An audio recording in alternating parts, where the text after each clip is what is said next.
The Holy Quran is actually a book of science. It contains signs, the physical phenomena of nature, and the divine laws upon which the entire system of this world, this universe, operates. And with due respect, calling them scientific laws should actually be a copyright issue for scientists, because how did these become scientific laws?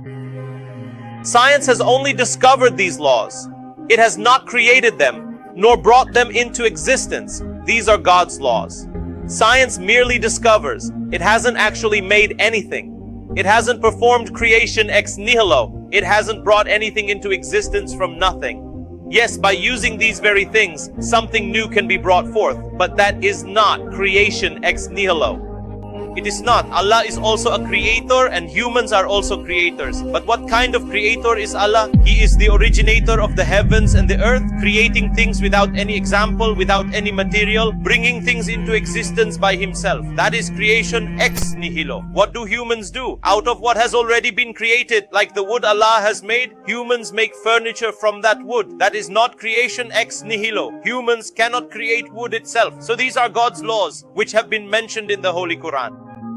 These are not scientific laws, and the purpose of the Quran is to remind and advise through them. In the terminology of the Holy Quran, this is called at-tadhkir bi-ayatillah, reminding people through the great signs of Allah's power. Through these signs, Allah draws people towards Himself. That is why in Surah Ar-Rahman, which is Surah number 55 in the Holy Quran, in Juz number 27, this verse is repeated at least 31 times. Which of the favors of your Lord will you both deny? O jinn and mankind, which of your Lord's signs will you deny? These signs have come for reminder and advice. They are not a science book, nor are they for science. They are meant to tell you that this universe has a creator who made it, and after creating it, did not just abandon it, but rather everything is under his control. He has given humans and jinn the choice to either choose their Lord of their own free will or to walk the path opposed to their Lord. We have made the path of guidance clear. Whether you choose to be grateful or not is up to you. But those who strive in our way, we will surely open our paths for them. The effort must come from the human, and then the Almighty grants guidance. If a person does not make an effort, guidance will not be forced upon them. Guidance is the most precious thing in this universe. It is only given to those who strive for it. So the Holy Quran calls you in such a way that all the physical phenomena of nature you observe have only one explanation: God. God is the only explanation for all the physical phenomena in this universe. God alone is the explanation for every natural phenomenon we see in this universe. Behind it is God. He alone is its explanation. These things have happened because of someone's doing. For example, rain falling from the sky at its appointed time, and from that rain, crops sprouting from dead earth. Similarly, the movement of clouds and winds. Likewise, how from the same kind of water, after irrigating different trees, different fruits are produced, and every single fruit possesses its own unique and distinct flavor. These are the profound things the Holy Quran specifically addresses and highlights for us. In the same way, it speaks of the majestic creation of the towering mountains and the vital purpose they serve. The vast spreading of diverse living beings across the entire earth. The existence of over 2 million different species and the sight of various birds soaring gracefully through the open air. The sailing of ships in the seas, and the search for seafood. These are all the physical phenomena that are repeated dozens of times in the Holy Quran. And above all, the creation of man, how a human is formed, and his organs, eyes, ears, intellect, heart, the blessings that Allah has bestowed upon him. Allah emphasizes these, the signs, all these signs of nature. So this is the fundamental topic. Now, if I start quoting all the verses about this, it would take an hour. Instead, I'll tell you the top 5 surahs from the Holy Quran on this subject. The very pinnacle, you could say, of the manifestations of Allah's power. The top surah, if anyone wants to read about this, is Surah An-Nahl, which is chapter number 16 of the Quran. After that, in second place, is Surah Ar-Rum, which is chapter number 30 of the Holy Quran, meaning it's a where you will find all the signs of Allah's power combined together. In third place is Surah Ar-Rahman, which is Surah number 55. In fourth place is Surah Al-Waqi'ah, Surah number 56. And in fifth place is Surah Qaf, the Qaf with 2 dots, which is Surah number 50. The reference is page number 26, and I have an entire lecture on this as well. Issue number 61, inviting the deniers of God to the truth through logical arguments.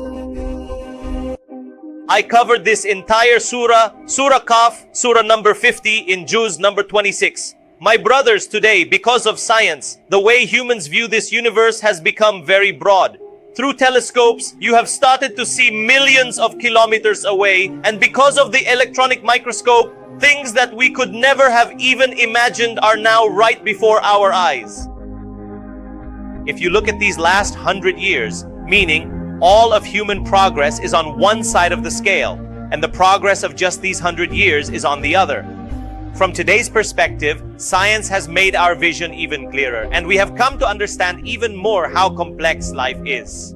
It cannot come into existence just by itself. How could it possibly exist without being created? Even if all of us, all the jinn, all the intellectuals were to come together, and if an egg were broken and placed before them, we would not be able to create a chick from it. We're not even talking about making the egg itself. This is an egg made by Allah. If you break it open, from that sticky substance, no one can make even a single beak. That is why biology has established this law as final. Living things can never be created out of non-living things. Only a living hen can lay an egg, and only from that egg can a chick be born. Only from the flower of a tree can a seed fall, and only from that seed can a tree grow. No one can create a seed. Therefore,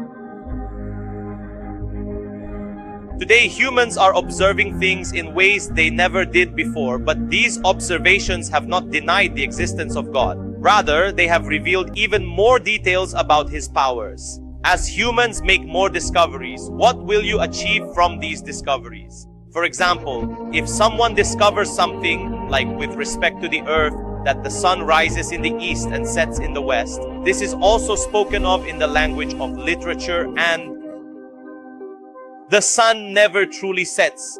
In Surah Al-Kahf, Zulkarnain sees the sun setting in a muddy spring. Critics argue the sun cannot enter mud, but even today's New York Times uses sunrise and sunset. Does this mean they don't know the sun doesn't move? This is just literary language. The Quran is also a book of literature, isn't it?